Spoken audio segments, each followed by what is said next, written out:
une chose que j'ai faite qui n'est pas trop bête, je crois avoir fait une seule chose de pas trop bête dans ma recherche, c'est d'avoir eu l'idée saugrenue un jour de faire une recherche d'après les faux témoignages. Alors ça a étonné mes amis ufologues. Et l'intérêt, c'était de comparer ces faux témoignages, là je savais qu'ils étaient fous parce que je les demandais comme tels, avec ceux qu'on supposait authentiques. Il y avait une grande différence entre les faux témoignages et les vrais. Qu'est-ce qui se passait dans les faux témoignages?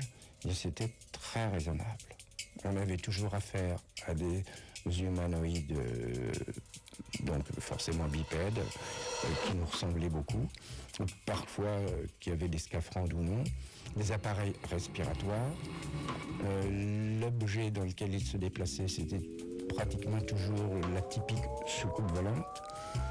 Et le plus amusant, comme c'était tout, je l'ai fait en France, ils parlaient tous le français et très correctement.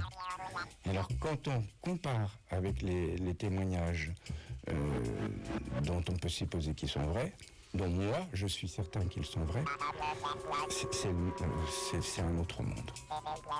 Là c'est plus pareil, il y a des êtres qui s'expriment par des grognements, par des sifflements, dans des langues incompréhensibles.